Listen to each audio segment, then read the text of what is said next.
There was absolutely only one Otto Friedli, but he lived two separate lives. The first as a founder of the Hells Angels. The second, after a sudden religious conversion, made him put the pieces of his life into perspective.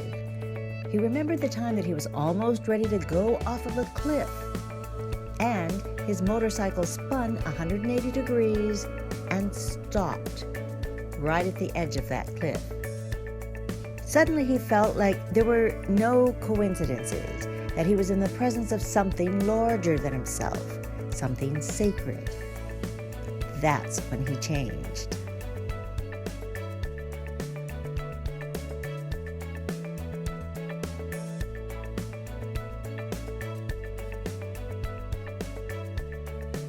My name is David Friedli. And I'm Regine Wilson, my wife Beth. Let me tell you, when we first moved to Santa Barbara and started the church, Otto was one of the founding members and helped us get started. The sweetest person, the most faithful. Beth always, I know we're not supposed to choose favorites, but she always said he was her favorite person in the whole church. For sure. You're not showing this to any of our church members. Don't tell anyone else we said that. He's the absolute best. Otto, after he came to the Lord, he was like a completely different person. And he wanted to do things that were right and good, and he wanted all the people that he knew in the Hells Angels to come to the Lord. So he drove his motorcycle, and I've told you part of this, all over the United States, wherever they were, especially if one of them would get sick or get injured or something. He would go there and stay as long as he could and work as hard as he could to get them to give their lives over to the Lord, because he really felt bad that he had messed up like he did.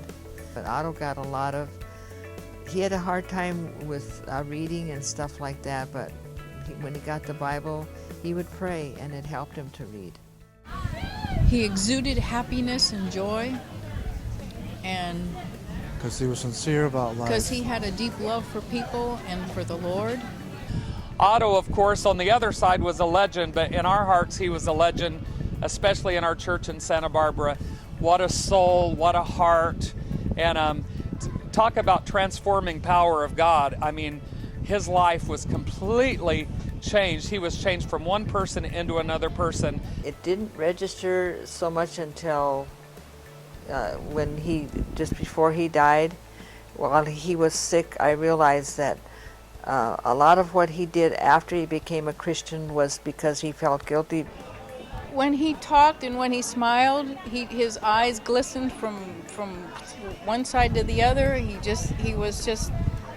His face would light up when he smiled or when he talked about the Lord. He was just, his heart, you could tell his heart meant everything he said. He wouldn't speak lies to you. He was very special to me. He was so faithful and such a help. And actually, after somebody told me, he said, well, you know where the Otto was, and the Hells Angels and all this stuff, and I said, no, you got the wrong guy.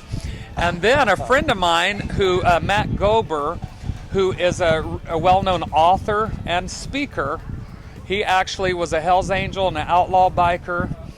And I said something about Otto and talking. He goes, Otto? He said, you don't mean Otto Friedli. I said, yeah, Otto Friedli. He goes, do you know Otto Friedli? He goes, I'm talking about from the Hells Angels. And he mentioned another motorcycle gang. And he started talking about him. And he was so shocked. So I got to set it up where they could have lunch together when he came to California to speak. This has nothing to do with Otto, but there's a young man who, the lady that works at school said he was the most terrible kid she ever saw. He was horrible, and I knew him from the time he was born, and he was never horrible with me. But it took me a long time. It took me maybe 2 years or 3 years to figure out. All he went through taught him to be what he is now. He is a youth pastor, and that guy has more kids in his pastoral thing than any person I know. And see, that's the way it was with Otto. Otto would just put everything into it.